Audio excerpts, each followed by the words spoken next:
Welcome back to my writer's room, everyone. I am Matt Wallace, YouTube's resident angry writer, and thank you for taking a few minutes out of your day to come hang out with me here in my angry, lonely little writerly sanctum. I always appreciate that. I really do.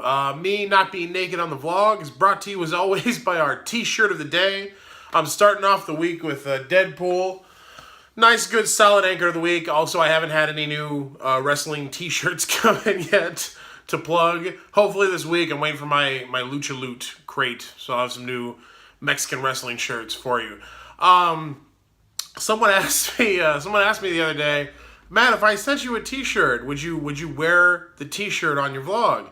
Yes, that's why I created this gimmick. I created this as a vehicle for vlog sponsorship. I am for sale, folks. I have no scruples, none whatsoever, and very little dignity or self-esteem at this point, as I've been a freelance writer for 12 years. That's pretty much ground that out of me. So if you would like me to wear a shirt of your thing, whatever your thing is, whether you have like a website or a webcomic, or I forget what this particular gentleman did, but if you have a shirt you'd like me to wear on the vlog, I'd be happy to talk about it with you. Email me at matt@matt-wallace.com and we'll work something out. That's what the t-shirt of the day is for. It's for good old-fashioned capitalistic promotion. It's what I do here. So yeah, come at me with your free shirts and promotional offers.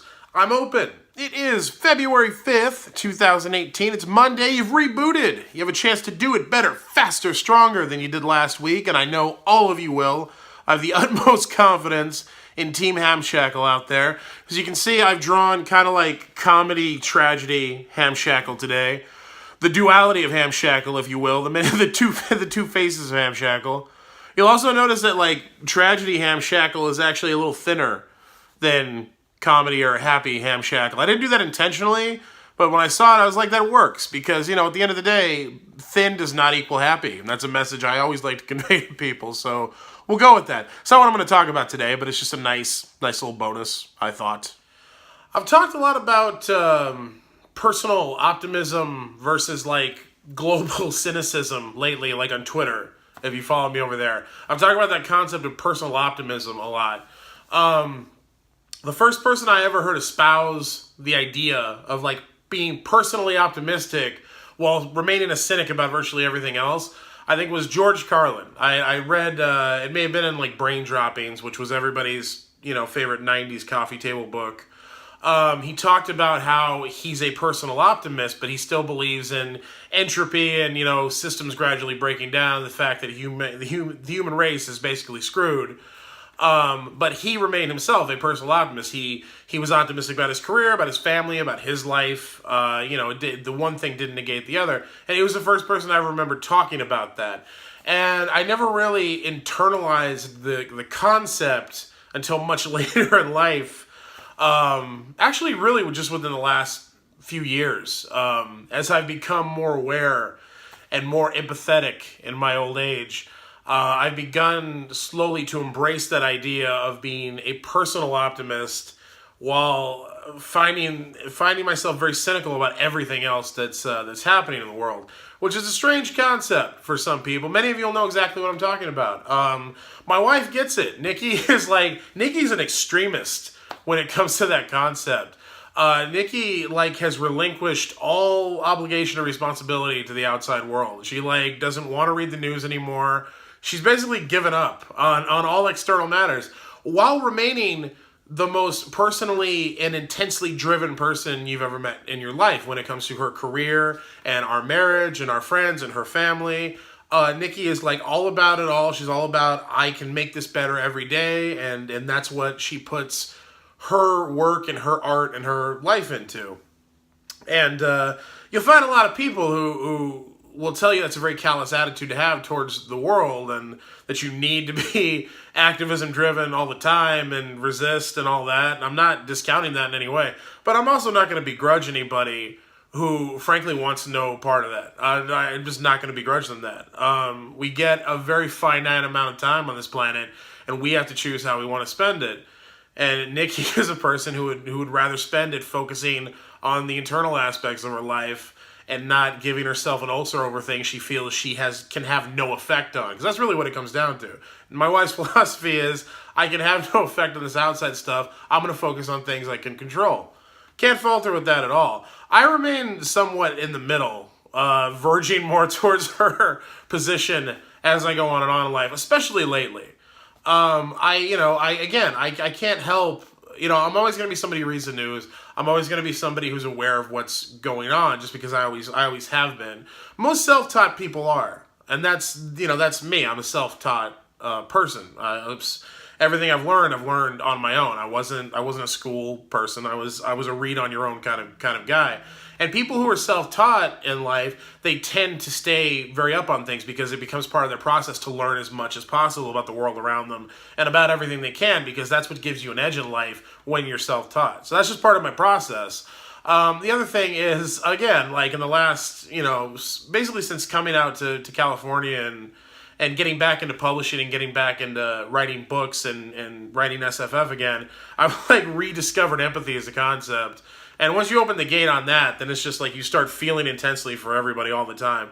I've got to learn to stem that a little bit, because I go too far with it. I used to let it monopolize too much of my time, because that can become just as unhealthy as neglecting the outside world can. So I'm never going to get all the way to screw everything, my shit and only my shit.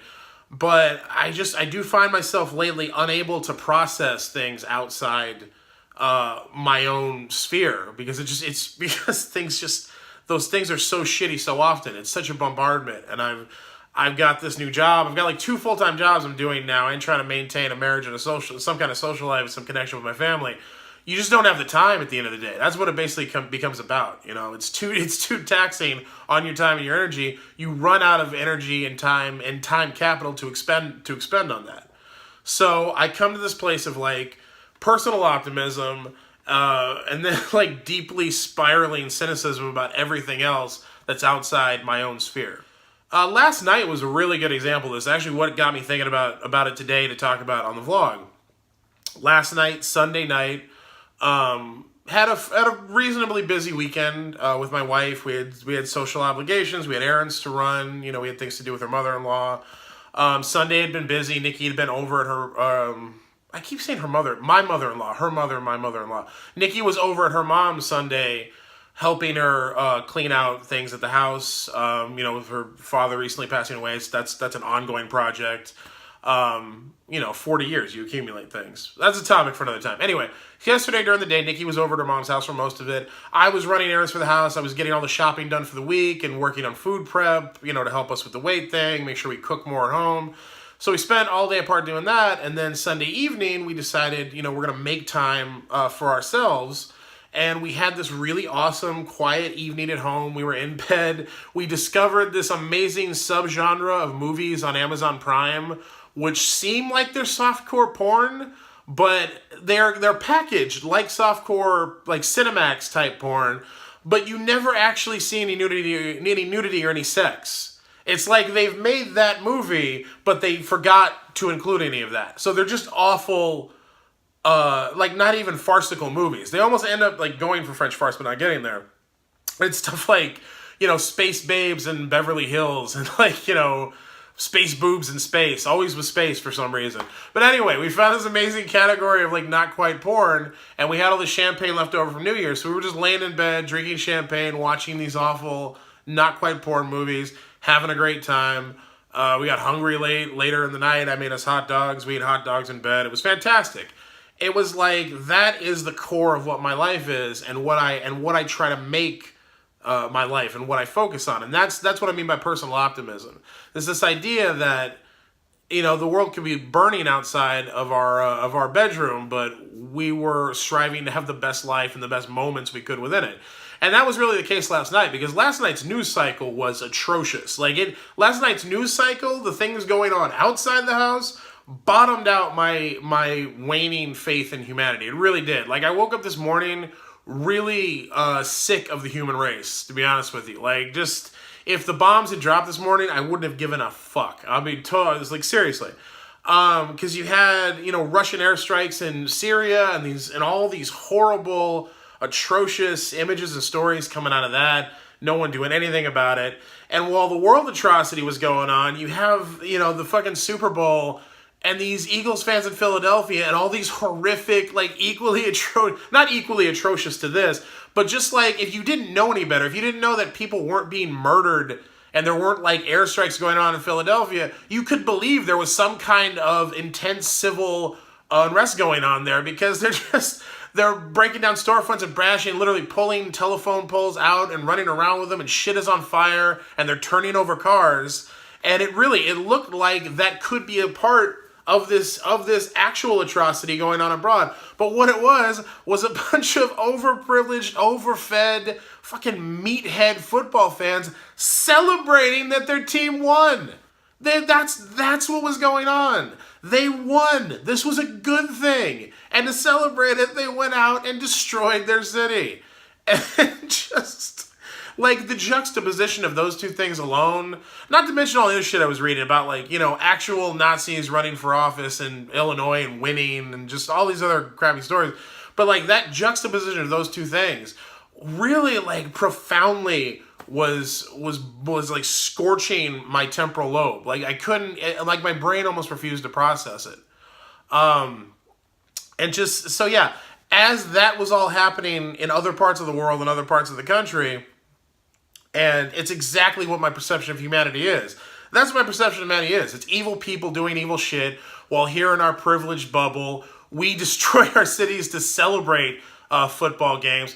But, God forbid black people march against the idea that they get shot in the streets by police, because then they're thugs, just wrecking their own cities. And today I'd have to have a conversation with all my conservative friends about that if it had been a Black Lives Matter protest. But because it was Philadelphia Eagles fans, we'll all have a chuckle about it today, or people won't even think to talk about it. So there's all the hypocrisy of that too that was pissing me off. There was just nothing good about it. It was just like, it was the perfect shitstorm of my kind of cynicism, the way I view the rest of the world, all swirling together and reinforcing the fact that we're just screwed. We're surrounded by horrible people who do horrible things. We're completely outnumbered by them. Our own prejudices prevent us from doing anything that would correct this kind of behavior in any context. And it's just all going down the toilet. So that's what's happening. But as that's happening, I'm drinking champagne with my wife and laughing at, space boobs. Because what do? What's the answer? You either, I really, and again, the older I get, I feel like it kind of does become one or the other. You like dive hip deep into activism and actually going out there and trying to making some difference on the ground level that actually affects change. And I'm not talking about just opining things on social media. Not that doesn't have its place within that, but one thing without the other equals nothing. Or you internalize and you focus on your own life and what you could control. And, maybe I'm just too old. Maybe I don't have the strength. Maybe I'm just too fat and too gray and too out of shape. But I'm not going to go out and commit my life to that. I'm not that good a person. I try to be the best version of the person I can be. I try to affect change within my profession and within, the communities that I'm involved in as much as I possibly can, and be a force for good, whatever that means. But I'm not going to go out and commit my life to that. And I really feel like we're getting to a place where that's the only way you can actually actively affect change. Otherwise, you got 70 to 80 years on this planet at best. You got to try to make this, this thing over here, this bubble that you live in with a select group of people that you can actually stand to be around every day. And you try to make that as good as you can. So, I don't know. That's personal optimism. Anyway, that's just what I was thinking about. It's a strange concept. I question whether it's a selfish concept sometimes, which is part of the reason I'm talking about it. But I also think it's its own form of sanity, or sanity preservation too. And I can't look down on myself or anyone else for practicing it. I don't know. I don't want to know what you think, though. Hit the comments. Let me know. What are your ideas of personal optimism versus cynicism? How you see the world versus how you see the personal life. Are they inextricable? Are they bound together? Are they two separate things? Is just focusing on this the coward's way out? Like, I'm interested to hear what you think. Hit the comments. Let me know about that. Very quickly, I want to remind everybody before we end today that my Rencor giveaway that I started on Friday is still going on. Still got a few spots left. Basically, I said the first 10 people who ordered the Rencor paperback off of Amazon, if you emailed me your receipt, if you emailed it to matt@matt-wallace.com, I will sign an exclusive glossy promo card for you, and I will mail it to you, and you can have a really cool souvenir to go along with your fancy new paperback.